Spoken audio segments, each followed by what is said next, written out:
இன்றைய தாய் திரு அவையானது புனித கத்யானுஸை நினைவு கூறுகின்றது. தூர் நகரின் முதல் ஆயர் புனித கத்யானுஸ். இவர் வாழ்ந்த காலம் 3ஆம் நூற்றாண்டு. ஆண்டவர் இயேசுவுக்காக தன்னை முழுமையாக தந்தவர். திருத்தந்தை ஃபபியான் 7 ஆயர்களை மறை தூது பணிக்காக அனுப்புகின்றார். நற்செய்தி பணிக்காக அவர்களை அனுப்புகின்றார்.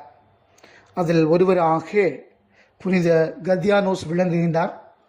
தூர் நகரின் முதல் ஆயராக நியமிக்கப்படுகின்றார்.